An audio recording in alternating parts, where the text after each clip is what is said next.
जय हिंद दोस्तों, आज के इस वीडियो में हम डिस्कस करने वाले हैं आईलेट्स एग्जाम को लेकर। जी हां दोस्तों, इस वीडियो में हम अच्छे से समझेंगे कि आखिर यह आईलेट्स एग्जाम क्या होता है, आईलेट्स एग्जाम को किस किस को और कब देना होता है और इस एग्जाम को देना क्यों ज़रूरी है। तो आप कह सकते हैं आईलेट्स एग्जाम से रिलेटेड जितनी भी आपकी क्वेरीज होंगी, जितने भी आपके सवाल होंगे, वो इस वीडियो में मैं आपको कवर करने वाला हूं। तो चलिए दोस्तों स्टार्ट करते हैं और जानते हैं। दोस्तों यहाँ पर मैं आपको बताना चाहूँगा कि ये जो आईलेट्स एग्जाम है इसका पूरा नाम है International English Language Test System.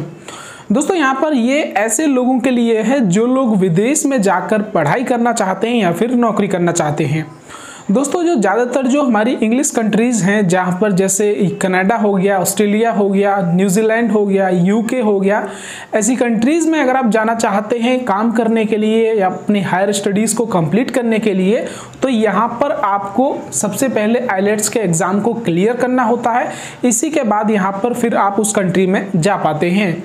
दोस्तों यहाँ पर इस आईलेट्स के एग्जाम में बेसिकली आपकी जो इंग्लिश स्पीकिंग, लिसनिंग, राइटिंग और रीडिंग स्किल्स होती हैं उनको यहाँ पर चेक किया जाता है।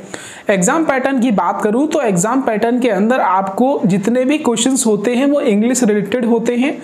इसमें आपके 4 मेन पॉइंट्स होते हैं। पहला होता है इंग्लिश स्पीकिंग। यहाँ पर यह देखा जाता है कि अगर आप विदेश में जाना चाहते हैं तो वहाँ की जो लैंग्वेज है इंग्लिश, उसमें आप अच्छी तरह बोल पाएंगे कि नहीं, तो वो आपकी चेक की जाती है। इसके बाद आता है इंग्लिश लिसनिंग का, कि अगर आपको कुछ इंग्लिश में कोई बोल रहा है तो आप उस चीज़ को समझ पाते हैं कि नहीं, वो यहाँ पर चेक किया जाता है। इसके बाद इंग्लिश रीडिंग का और राइटिंग का, यानी कि अगर आपको वहाँ पर कुछ काम पड़ता है तो आप इंग्लिश में कुछ लिख पाएंगे या कुछ कह सकते हैं पढ़ पाएंगे कि नहीं, ये भी चीज़ यहाँ पर इस एग्ज़ाम के जरिए चेक की जाती है। दोस्तों आईलेट एग्जाम ये बेसिकली 2 घंटा 45 मिनट का एग्जाम होता है, जिसको 4 पार्ट्स में डिवाइड किया जाता है। जैसा कि मैंने आपको बताया, English speaking, English listening, English writing और रीडिंग, इन 4 पार्ट्स में डिवाइड करके टोटल 2 आवर्स 45 मिनट का एग्जाम होता है, जिसको आपको देना होता है। दोस्तों यहाँ पर मैं आपको बताना चाहूँगा कि जो एग्ज़ाम है आईलेट्स का, ये बेसिकली 2 तरीके के एग्ज़ाम होते हैं। पहला होता है एकेडमिक पर्पस के लिए और दूसरा होता है एक जनरल ट्रेनिंग आईलेट एग्ज़ाम। दोस्तों एकेडमिक आईलेट्स में आपको क्या करना होता है कि अगर आप पढ़ाई करने के लिए विदेश जाना चाहते हैं तो ये एग्ज़ाम आपको क्लियर करना होता है। वहीं हमारा जो दूसरा एग्ज़ाम है आईलेट्स जर्नल ट्रेनिंग, इसमें अगर आप नौकरी करना चाहते हैं, आप जाकर रहना चाहते हैं, तो वहाँ पर आपको इस एग्ज़ाम को देना होता है। दोस्तों यहाँ पर विदेश की कई सारी ऐसी संस्थाएं हैं जो इस आईलेट एग्ज़ाम को ऑर्गेनाइज कराती हैं और ये आपको यहाँ पर देना होता है।